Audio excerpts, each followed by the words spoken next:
Ok, vuoi farti il primo impianto hi-fi spendendo il meno possibile, ma vuoi anche una qualità audio che dia più soddisfazione di una cassa Bluetooth. Oppure vuoi farti un secondo impianto in un altro ambiente della casa con poca spesa e massima resa. Beh, sei arrivato sul video giusto, perché ti offro la mia esperienza per comporre un impiantino che suona come si deve ma che non ti fa lacrimare il portafogli.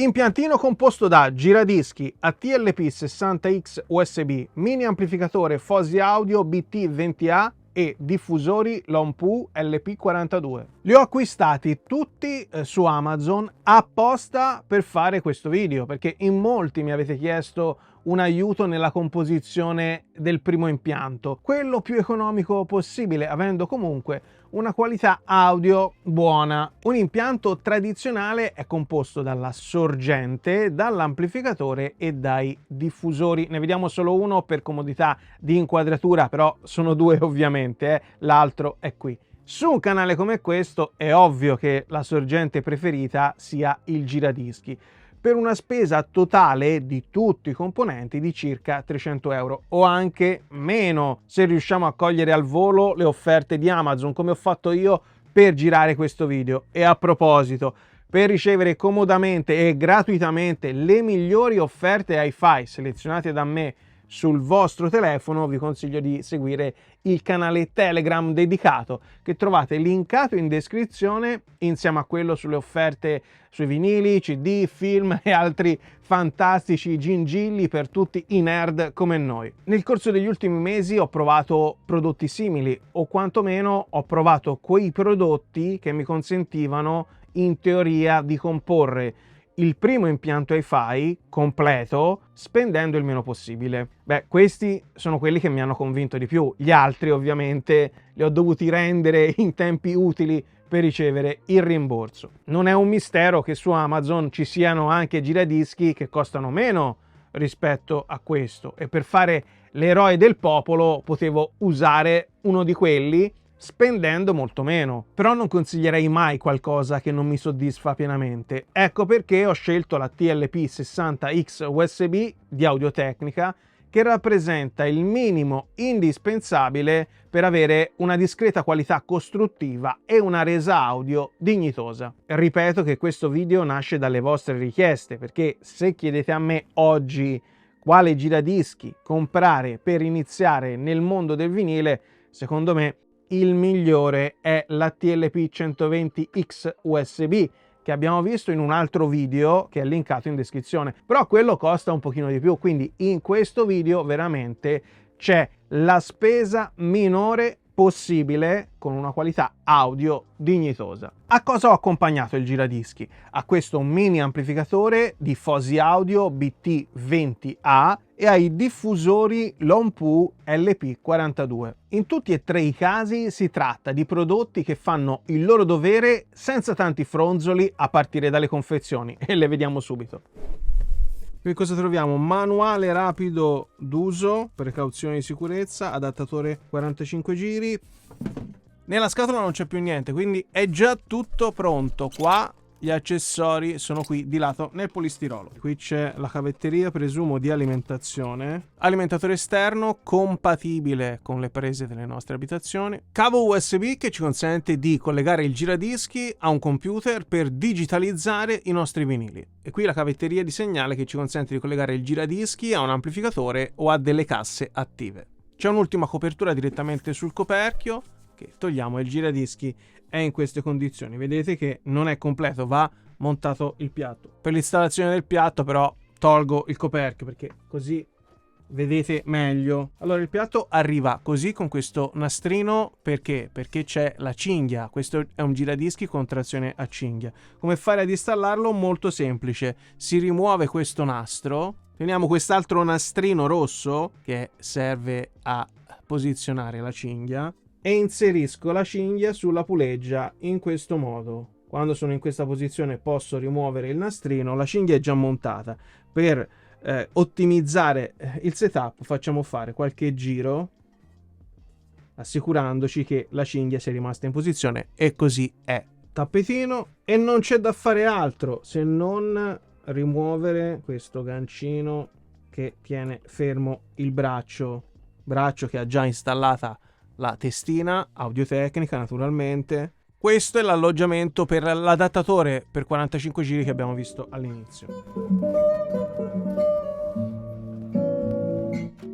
Se ti sta piacendo questo video lascia un like, ci vuole un attimo e mi aiuta a creare altri contenuti come questo, e poi iscriviti al canale se non l'hai già fatto, e per le migliori offerte su vinili, audio, hi-fi, CD, film, Lego e gadget nerd ci sono i canali Telegram di Vinilicamente, che sono tutti linkati in descrizione, e naturalmente l'iscrizione è gratuita. Se già quello del giradischi era un packaging essenziale, quello delle casse e dell'amplificatore lo è ancora di più. Però ragazzi, cioè, o si risparmia o si ha il packaging deluxe, quindi qui c'è veramente il minimo indispensabile. La confezione esterna è questa. Qui c'è un piccolo manualetto d'uso, copertura, e poi i diffusori che sono incelofanati. Alla fine pensavo molto peggio. La finitura è discreta, MDF naturalmente, non è legno pregiato per 80 euro. Qui ci sono le specifiche, qui ci sono i connettori dorati per i cavi di potenza. I cavi non sono inclusi, ma si può spendere pochissimo con degli ottimi cavi dall'ottimo rapporto qualità-prezzo, e ve ne parlo dopo. Tweeter a cupola da 1 pollice e woofer da 4 pollici in fibra di carbonio con rivestimento in gomma. Insomma, una dotazione niente male per soli 80 euro, lo ricordo. Poi di solito in questi video arriva sempre il fenomeno che dice che con 80 euro si costruisce da solo dei diffusori molto meglio di questi. Beh, benissimo, non c'è niente di male, se siete in grado fatelo. Questi ovviamente sono prodotti rivolti ai neofiti che difficilmente riescono a fare anche i collegamenti più basici, e quindi questo ovviamente non è un video dedicato ai super esperti autocostruttori. Questa invece è la confezione del mini amplificatore di Fosi Audio, un brand che sta prendendo piede tra gli appassionati, anche quelli un pochino più schizzinosi, perché si sono resi conto che offre a parità di prezzo delle prestazioni veramente interessanti. Piccolo manualetto d'uso, qui c'è alimentatore bello corposo, e qui c'è il mini amplificatore con antenna Bluetooth già connessa. L'unico accessorio che non è presente nelle confezioni dei vari componenti è il cavo di potenza. Abbiamo bisogno di 2 paia di cavi, Queste estremità vanno nel diffusore, queste altre vanno nell'amplificatore, poi vediamo come. Il migliore cavo di potenza presente su Amazon nel rapporto qualità-prezzo, bello robusto, bello massiccio e ben terminato con queste banane che sono placcate in oro. Insomma, un cavo veramente solido, e per quello che costa fa egregiamente il suo lavoro. Eccolo qua, questo mini amplificatore di Fosi Audio, modello BT20A. Per accenderlo basta andare qui. Adesso la luce è rossa, quando c'è una sorgente Bluetooth collegata la luce diventa azzurra, quindi quando c'è il giradischi in funzione la luce sarà rossa, quando lo collegheremo al nostro smartphone la luce sarà azzurra. Qui ci sono i controlli di toni alti, bassi, e questo invece è il controllo per il volume. Insomma, essenziale, però fa il suo dovere, è molto ridotto nelle dimensioni e spinge il giusto. Insomma, teniamo sempre conto che si tratta di un prodotto da 80 euro. Guardiamo il retro, così capiamo anche come effettuare le connessioni con il giradischi. A proposito di giradischi, questo è l'ingresso per l'alimentatore esterno, questo è l'ingresso per il cavo USB che vi ho fatto vedere nell'unboxing, che serve a collegare i giradischi a un PC o un Mac e digitalizzare i nostri vinili. Analog out lo vediamo subito, questo è il selettore fono line. Fono, un neofita non credo che lo utilizzerà nel primo periodo, perché con fono ha bisogno anche del prefono esterno, mentre in questo caso sul line si utilizza il prefono integrato del giradischi, quindi si evita un componente, si evita di spendere altri soldi. Come effettuare il collegamento tra giradischi e questo mini amplificatore Fosi Audio o qualsiasi amplificatore? In questo caso il cavo in dotazione del giradischi di Audio-Tecnica è fatto così. Qui c'è un terminale singolo, jack audio 3,5 mm, che va qui analog out, le due estremità RCA, cavi di segnale, vanno qui, ovviamente sui colori corrispondenti, quindi il rosso va sul rosso, che è il canale destro, e il bianco va nel bianco, canale sinistro. A cosa servono questi pomellini? Questi sono i connettori per i cavi di potenza, che servono a collegare l'amplificatore al diffusore, alla cassa. Come effettuare il collegamento tra i diffusori e l'amplificatore? Allora, mettiamo conto che questo è il diffusore sinistro e questo è il diffusore destro. Perché vi dico questo? Perché qui c'è scritto, è specificato sinistro, destro. Quindi diffusore sinistro, i connettori, le banane, lo vediamo, questi sono i cavi terminati di Amazon che vi ho consigliato. Controlliamo il colore, rosso, nero. Qui il colore si vede qui sotto, rosso, nero, quindi rosso sul rosso e nero sul nero. Diffusore sinistro, andiamo sui connettori del canale sinistro dell'amplificatore. Stesso ragionamento, nero sul nero e rosso sul rosso. Ecco il motivo per cui io vi consiglio di acquistare questi cavi e in generale cavi già terminati con i connettori possibilmente a banana come questi, perché vedete che non c'è da fare veramente niente, c'è solo da spingere il terminale all'interno del connettore. Per il canale destro facciamo il passaggio alla rovescia, nel senso che partiamo dall'amplificatore, quindi nero sul nero, rosso sul rosso, e andiamo sul diffusore. Tanto non è che cambiando l'ordine, no? Come la matematica, cambiando l'ordine degli addendi il risultato non cambia. Quindi nero sul nero, il nero è questo qui, tac e tac, e siamo pronti. Una cosa importante prima di partire con i controlli: questo è un giradischi, lo ribadisco, completamente automatico.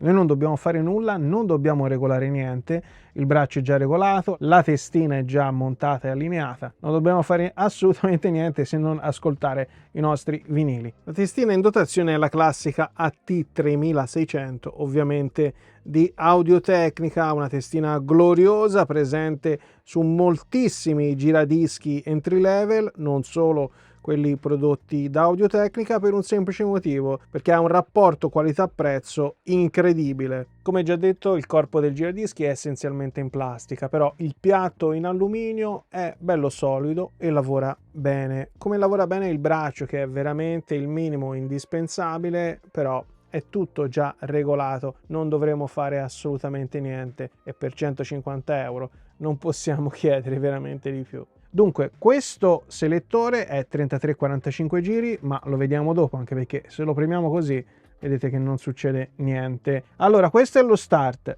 questo è lo stop automatico, questo è per alzare, vedete che si è alzato il braccio, e per abbassare il braccio, poi così vedete che il braccio si tira su, però non torna. Per farlo tornare devo premere stop, il braccio si tira su se è sul solco e torna in posizione, e dopo un po' il piatto si ferma. Naturalmente per farlo partire vale il discorso inverso, quindi premiamo start, il braccio si alza e va nella posizione corrispondente al primo solco del 33 giri. Perché? Perché questo selettore è impostato sui 12 pollici, dopo vediamo anche i 7 pollici, quindi 45 giri. Vedete, lui inizia a riprodurre. Poi se noi vogliamo stoppare, facciamo così, braccio si tira su e torna in posizione. Essendo un giradischi completamente automatico, quando la testina arriverà alla fine dell'ultimo brano del lato, si fermerà da solo, il braccio si alza, torna in posizione, il disco si ferma, ovviamente il piatto si ferma. Se vogliamo riprodurre un 45 giri, cosa facciamo? Utilizziamo l'adattatore che è nella confezione, lo mettiamo sul perno, ci serve per dischi come questo che hanno il foro centrale da jukebox, insomma quello più largo. A questo punto dobbiamo spostare questo selettore per riprodurre il 45 giri e da 12 pollici andiamo a 7 pollici, per cui quando io parto con la riproduzione qui su start, il braccio mi andrà automaticamente nella posizione adatta a riprodurre il 45 giri. Ovviamente per riprodurre un 45 giri dovremmo far andare il piatto a 45 giri e quindi ecco quando ci serve questo selettore. E adesso sentiamo come suona questo impiantino. L'audio è quello ambientale, senza alcuna modifica in post-produzione. Ovviamente non è una fotografia perfetta di quello che sentiremmo in presenza, ma serve a darvi un'idea.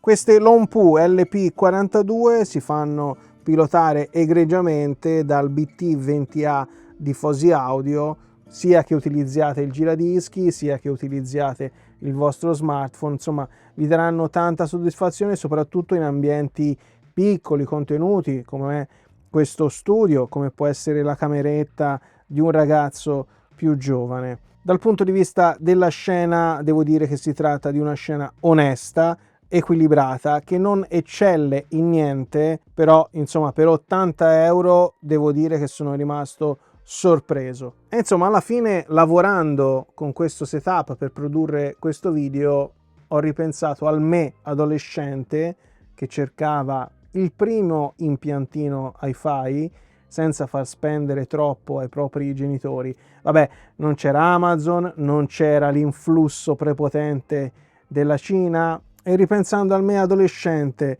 sicuramente questo sarebbe stato l'impiantino dei miei sogni come regalo di Natale o come regalo della promozione. Attenzione, bisogna fare una precisazione importante sull'impianto che vi propongo in questo video. Si può definire alta fedeltà? Beh, l'alta fedeltà è tutto ciò che ci consente di godere di una riproduzione più vicina possibile, quindi più fedele possibile all'originale pensato dall'artista e poi inciso sull'opera. Questo impianto, questi componenti ci riescono a dare una fotografia di alta fedeltà?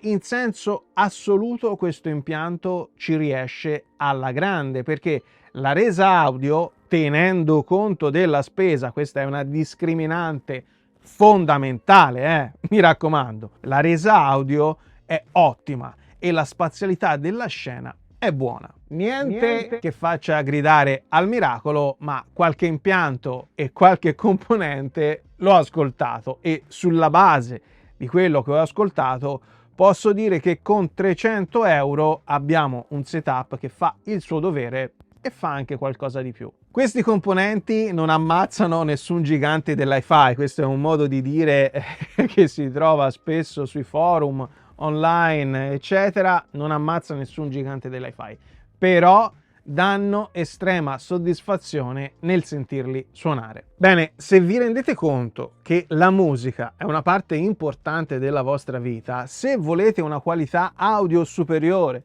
alla cassa Bluetooth o addirittura all'altoparlante del telefono, vi do un consiglio. Anziché comprarvi l'ultimo modello di smartphone, investite un po' di soldini in hi-fi, partendo da questi componenti che, secondo la mia esperienza, sono il minimo indispensabile per godere di un vinile o di uno streaming Bluetooth, perché ricordiamoci che questo setup è valido anche eliminando il giradischi, perché potete utilizzare diffusori e mini amplificatori Bluetooth con il vostro smartphone. Se volete spendere ancora meno e avere un sistema con giradischi e casse tutto in uno, allora vi consiglio di guardare il video che ho fatto sulla guida al primo giradischi, che trovate linkato in descrizione. Se potete spendere qualcosina in più, ma non ancora per raggiungere la cifra richiesta dalla TLP 120X, prenderei in considerazione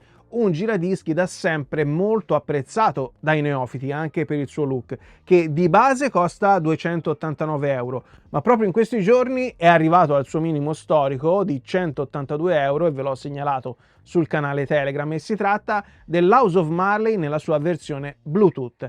Come sapere quando è in offerta? Molto semplice, seguendo il canale Divinilicamente dedicato ad Audio Hi-Fi, che è linkato in descrizione.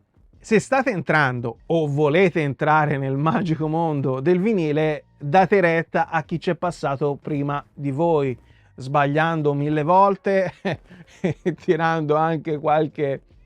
Vabbè, abbiamo capito. Partite con calma, dai componenti più economici. Quelli di questo video sono 3 best buy, potete andare sereni. Poi nel tempo, se capite che questa passione fa per voi, potete salire di livello. Tanto a spendere di più siamo sempre in tempo. Mi raccomando, senza farsi prendere dalla smania di cambiare componenti ogni anno. Ebbene, spero che questo video sia stato utile per tutti quelli che cercano un primo impianto Hi-Fi completo spendendo il meno possibile. Se è stato utile, lasciate un like e condividete il video a amici, parenti e Babbo Natale. A presto e buoni ascolti. Bye.